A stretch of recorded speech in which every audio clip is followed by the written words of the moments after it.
Makanya dia jadi miss moment. Miss moment, oke. Dan gue akan menggunakan momen yang gue sendiri nge-cashin Lah, untuk kenapa Onyx dia? Echo sebagai bukti gitu loh.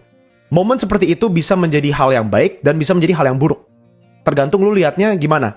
Gue pasti banyak banget momen yang miss. Gak mungkin lu bisa menangkap setiap hal. Dan itu bukan karena Betul. gue bias. Itu karena gue manusia. Mata gue juga gak bisa Betul. ke dua arah atau ke map kiri semua. Betul, setuju. Gue coba terbaik gue untuk bisa menangkap semua hal. Caster Dan ada balik 3. lagi, mari kita mainin klip ini tanpa adanya gue ngomong ya.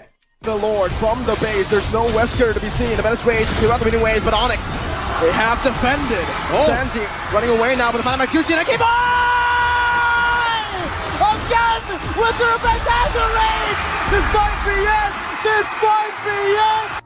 Oke, Ini jadi kan momen dia continue yang hype dari mungkin Keyboy. kalian juga pasti Jadi setuju dia nggak ya. bisa nge-hype semuanya. Iconic banget di MLBB. Dan gimana gua nge-cash dapat momen ini? Bukan purely karena gua bias atau gimana-gimana, ngerti gak sih? Jadi Beda kayak sih.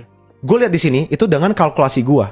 Mungkin kalau OG cash di sini atau caster lain yang cash sini, mungkin nggak dapat momen Keyboy-nya. Tapi gua kalkulasi dengan gue lihat Keyboy di sini. Gue lihat dia charge. Gue lihat dia ada flicker juga. Ini dua info yang gua sendiri masukin ke otak gua. Dia pasti bakal cari momen. Makanya gue bisa mendapatkan momennya Keyboy. Gue build up doang sampai Keyboy hit. Yes. Dan gue langsung.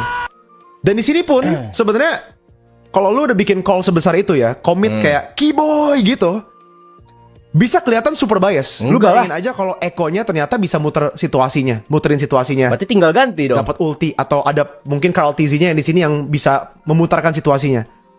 Apakah gua membuat momen itu karena gue bias Keyboy dapetin pick? No. Karena gue lihat setupnya ada.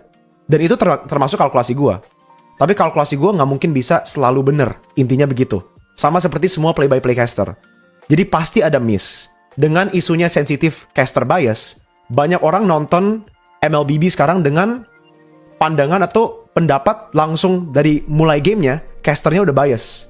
Mereka nontonnya bukan buat game. Akhirnya mereka nonton buat cari kesalahan dari caster. Enggak juga. Itu inti dari kayak kenapa gue sampai kasar ngomongnya di video. Karena The fuck, menurut gue ini Budi. bukan Cadera. bias guys.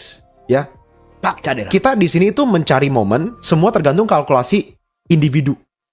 Gua carinya beda, Oji carinya beda. Dia ada gimmick sendiri, dia ada kata-kata sendiri atau momen-momen sendiri seperti Reinhard Apathy. Jadi dia carinya momen yang itu yang bisa di hype. Nah, itu permasalahannya. Gue mungkin carinya Terbiasa. momen comeback untuk di hype. Caster beda bisa mikirnya gue carinya momen yang maju. Ngerti gak sih? So it's not bias, bukan masalah bias, bukan masalah. Memang tapi sebenarnya bukan purely itu bias gitu, tapi itu terlihat bias.